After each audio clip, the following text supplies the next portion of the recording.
छोटे से घर में अग्निवीर शहीद हुआ। फिल्म स्टार जैसी फोटो थी उस लड़के की, फिल्म स्टार। मैं उसे शहीद कह रहा हूं, मगर हिंदुस्तान की सरकार उसे शहीद नहीं कहती। गलत बयानी करके सदन को गुमराह। नहीं सर, गलत नहीं है सर।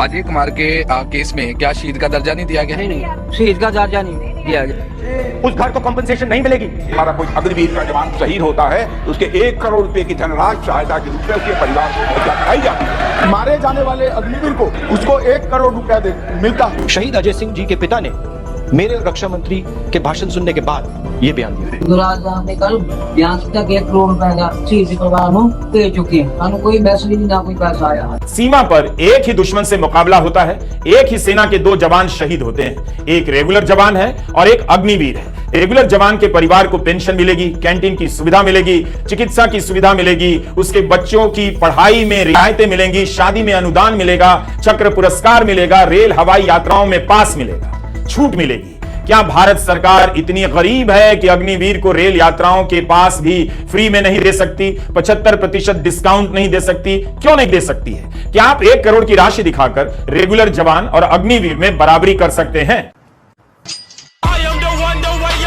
आइए पंडित जी, आइए आइए ना पंडित जी, बात पूरी कीजिए, पूरी कीजिए बात। खान मैडम आइए। खान मैडम, इस्लामी कट्टरता का इतना विकृत प्रदर्शन अच्छा नहीं है, अच्छा नहीं है, बिल्कुल अच्छा नहीं है। इस्लामिक विकृतता, खान मैडम, कितना जहर भरा हुआ है, कितना जहर भरा हुआ है प्रेम शुक्ला जी। मैं कहने के लिए मजबूर हो रही हूँ, और वो भी एक मुस्कान के साथ। मतलब क्या डिबेट चल रही है और डिबेट को आप कहां से कहां ले गए सर? नहीं, डिबेट आगे बढ़ने दीजिए। आइए आशुतोष जी, आशुतोष जी को लेकर आइए मेरे साथ स्क्रीन पर। का जो मैंने बुर्का पाला उस पे आपको पीड़ा हो होगी। बुर्का भी आ गया, रुमाना खान है तो बुर्का भी पहनेगी। मतलब और कुछ स्टीरियोटाइप्स, शुक्ला जी, और कुछ स्टीरियोटाइप आपके दिमाग में मुसलमान को लेकर। मुसलमान है तो जिहादी होगी, मुसलमान है तो जहरीली होगी, मुसलमान है तो बुर्का पहनेगी, मुसलमान है तो दबा लो, मुसलमान है तो हिंदू मुसलमान कर लो। ये पंडित शुक्ला यहाँ एबीपी न्यूज पर बैठकर ज्ञान देगा और हम सुनते रहेंगे? नहीं, हम भी पलट कर बताएंगे, बेनकाब करेंगे पंडित शुक्ला को कि मुसलमान होना इस देश में कोई गुनाह नहीं। और मैं गर्व से कहती हूँ कि मैं हिंदुस्तानी मुसलमान हूँ। पंडित शुक्ला मुझे नहीं बताएगा कि मैं क्या पहनूंगी क्या नहीं पहनूंगी। पंडित शुक्ला गर्व महसूस कर सकता है किसी महिला का बुर्का तार तार करने में, लेकिन मैं इस हद तक नहीं गिरूंगी। पंडित शुक्ला को बहुत अच्छा लग रहा है किसी मुसलमान को ये कहते हुए कि मैं तुम्हारा बुर्का तार तार कर रहा हूँ, लेकिन मैं इस स्तर तक नहीं गिरूंगी, मैं इतना नीचे नहीं जाऊंगी। पंडित शुक्ला कोई बात नहीं, पंडित शुक्ला कोई बात नहीं, पंडित शुक्ला कोई बात नहीं, पंडित शुक्ला। अब आशुतोष जी को लेकर आइए। बंद करो, हाथ जोड़ के मैं गुजारिश करता हूँ। राहुल गांधी आज सामने आए, उनकी ओर से स्पष्ट आरोप लगाए गए कि एक ही विचारधारा के लोगों का कब्जा हो गया है शिक्षण संस्थानों पर। इसी वजह से ये स्थिति है, पेपर लीक हो रहा है और सरकार पूरी तरह से नाकाम रही है पेपर लीक के मामलों को रोकने में। राहुल गांधी जी जब इस प्रकार की बातें करते हैं तो राहुल गांधी जी को शायद उनको लोगों ने जानकारी नहीं दी है कि इस देश में जितने भी अकादमिक संस्थाएं थी, जवाहरलाल नेहरू जो विश्वविद्यालय बना तो किस प्रकार हुई थी स्थिति में 9 लाख और 24 लाख छात्रों का नहीं, सवाल है। आप प्लीज मुझे देखिए, आप हमसे सवाल पूछे तो मेरा उत्तर तो आप, बट इतिहास आप लगाइए बताने। अब नेहरू थोड़ी ना जिम्मेदार हो जाएंगे। शुभ नाम आपका क्या है? एलपी पांडे, लालू प्रसाद पांडे। ये बताइए, इस बार चुनाव का यहाँ क्या मुद्दा है? इस बार चुनाव का मुद्दा है मोदी की भारी मतों से जीत होगी। यहाँ से दीदी ईरानी जीतेंगी, क्योंकि राहुल गांधी का प्रचार, अमेठी में किशोरी लाल का प्रचार पाकिस्तान और चाइना कर रहा है, जो कि हमारे देश के दुश्मन है। अरे बोलना कुछ तो बोल। तो ऐसे दुश्मनों के मित्र को वोट देने का कोई फायदा नहीं है, जिससे हमारा देश ही गुलाम हो जाए। पांडे जी, ये कहाँ से पाकिस्तान और चाइना आ गया? अमेठी के चुनाव में कहाँ से पाकिस्तान चाइना लेके आ रहे हैं? पाकिस्तान में राहुल गांधी जिंदाबाद के नारे लग रहे हैं। अंधभक्तों से उलझना मत, वो टाइम खराब करते हैं। उन्होंने बदलना नहीं है, उनको देश से कोई लेना देना नहीं है, उनको भारत माता से कोई लेना देना नहीं है। कोई अगर ज्यादा उलझने की कोशिश करे, उनको नमस्कार करके आगे बढ़ जाए। क्या हो रहा है? इस पर बहस करके हम कहीं और कीचड़ में नहीं जाना चाहते। ये अब आए हैं पांडे जी सिलेबस लेके कि पाकिस्तान और चाइना प्रचार कर रहा है केएल शर्मा का, तो अब इस पर बहस ही नहीं हो सकती। मैं प्रणाम कर सकता हूँ आपको, बहुत प्रणाम के पात्र हैं आप, बहुत प्रणाम करता हूँ। चरण स्पर्श भी कर सकता हूँ, आप हमसे बड़े हैं और आपको लग रहा है अमेठी में पाकिस्तान और चाइना प्रचार कर रहा है, तो आप चरण स्पर्श के हकदार हैं सर। इससे ज्यादा बात नहीं कर पाऊंगा।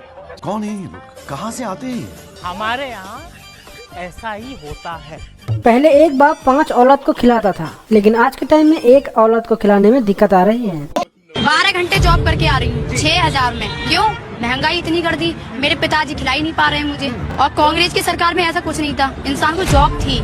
यही नहीं, अभी और सुनिए, आराम से खाता था। और इसके मोदी की सरकार में इतनी महंगाई कर दी, एक बाप 5 औलाद को खिलाता था, अब एक बाप पे औलाद नहीं खिलाई जा रही है।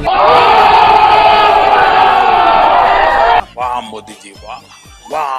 कोई भी नेता मंत्री शिक्षा की बात क्यों नहीं करता? आप खान सर के मुँह से सुनिए। यही रीजन है कि कभी भी कोई भी देखिएगा नेता मंत्री शिक्षा की बात नहीं करता है, क्योंकि उसको पता है कि अगर इसको शिक्षा दे दिए ना तो फिर ये हमारी बात नहीं सुने, कभी ना सुनने वाला है वहाँ पर। यही नहीं, अभी और सुनिए, भाई गांव में देखिएगा अनपढ़ आदमी को अगर कोई नेता चलेगा, मालिक मालिक मालिक मालिक। भीमराव अम्बेडकर कभी झुके थे किसी के आगे? कोई झुका दे उनको दलित के नाम पर?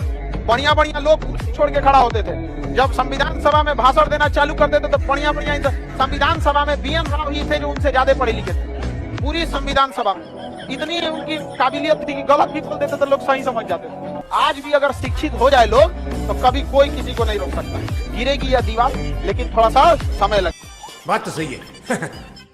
किसी का ईमान खतरे में है, किसी का धर्म खतरे में है, किसी की जाति खतरे में है, देश खतरे में नहीं है। बड़ी मजेदार बात, जिस देश को 200 साल तक अंग्रेजों ने पीटा और बुरी तरह पीटा, पटक पटक के पीटा, बाल नोच के पीटा, भट्टी में फेंक दिया, आज उस देश में देश खतरे में नहीं है, आज उस देश में जाति खतरे में है, आज उस देश में मुसलमान खतरे में है, आज उस देश में हिंदू खतरे में है। ऐसे ही 18वीं शताब्दी में सब खतरे में था। अंग्रेजों ने कहा तुम लोग तो खतरे में हो यार, हम राजा बनेंगे और सबको बचाएंगे। क्योंकि सरकार को गरीबों से मोहब्बत है, हाँ या ना? नहीं, क्योंकि वही वोट देने जाता है नालायकों। हर सरकार चाहती है कि गरीब ना मरे जी, कोई मर जाए, गरीब ना मरे। क्यों? क्योंकि 5 साल तक गरीब जिंदा रहेगा तब ना 36 साल वोट देने जाएगा। आपको लगता है कि सरकार कितनी अच्छी है, खाना मुफ्त दे रही है, मुफ्त नहीं दे रही है। सरकार इसलिए उसको जिंदा रख रही है कि वो मरे ना तो वोटवा कौन देगा? अगर आपको वीडियो पसंद आता है तो लाइक, शेयर एंड सब्सक्राइब जरूर करें। और इस वीडियो के बारे में आपका क्या ख्याल है नीचे कमेंट बॉक्स में अपना राय जरूर रखें।